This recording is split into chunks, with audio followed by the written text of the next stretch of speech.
One-time NBC anchor superstar Brian Williams began his rehab tour this week, 4 months after being suspended for exaggerating his role in several stories, including coming under fire in Iraq. Williams is acknowledging that his own ego was to blame. I made a mistake. A costly one for Brian Williams, a 6-month suspension without pay for a pattern of exaggerating his reporting experiences, leading to speculation that he might never recover. This is a huge credibility crisis. But NBC is betting Williams can get past that, announcing he will now appear on MSNBC in a breaking news role. Today Show host Matt Lauer put some tough questions to Williams this morning. Did you know when you went on nightly news that you were telling a story that was not true?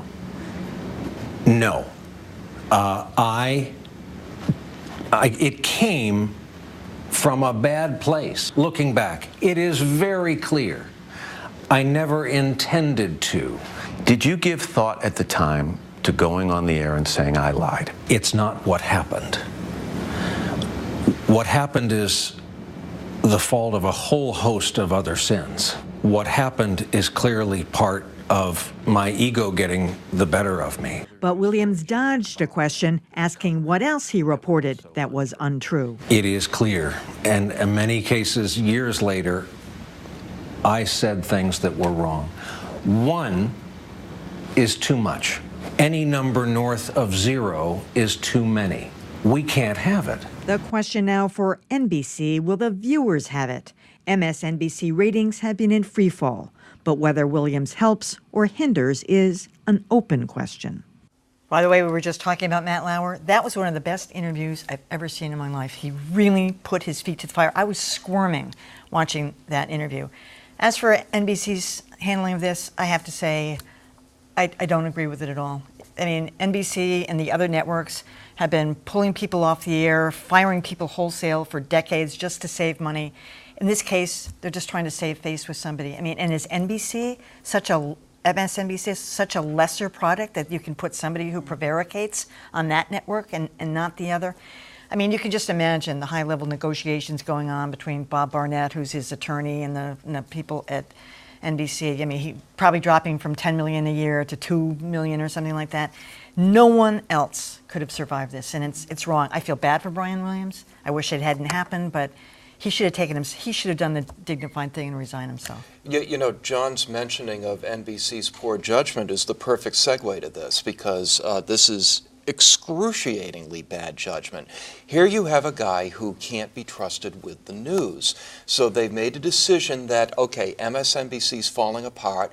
We want to try to restore a little bit of the luster by going back to news and away from opinion a little bit. So who's going to be the face of this? The guy who they can't trust with the news. It's a terrible, terrible decision, and I still don't know that he's survived. There is supposedly a tape out there of all of his misstatements that top management at NBC looked at. And it is supposed to make for pretty interesting viewing. If the Brian Williams blooper reel doesn't make it onto YouTube pretty soon, I'll be very surprised. Well, you could see that's what Matt Lauer was getting at. Matt was seething. Yes, he was. And said great things about Lester Holt after the interview. So he was seething. Yeah, and to me, that's the thing that I am so upset about, is that Lester Holt's getting overlooked in this whole thing. A guy who's been at NBC for, I think, 15 years now. Well, he got the job. And he said good things about him. He got the job, but he got the job, but he got the job through the back door. He got the job because they had no choice. Lester Holt's been around for 15 years. He's been around as long as Brian Williams.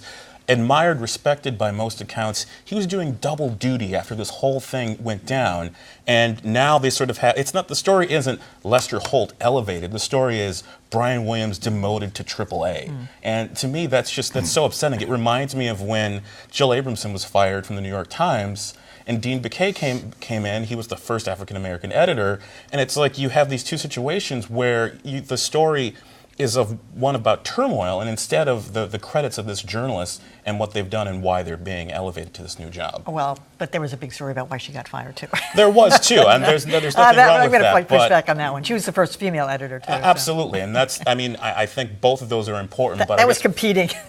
I agree with that, but I'm saying my point is that I think that it's sad that he's just been obscured in this whole thing because he's a very solid journalist and he's held the ship. You know, their ratings are doing just fine.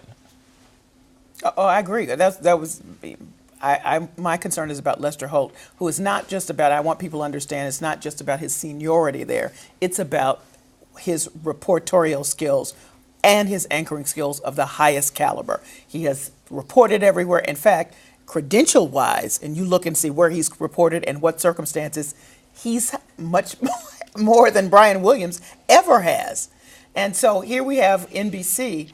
What are you telling us as the audience? It's okay for him to be over here, but not over here, so we don't know exactly what we mean.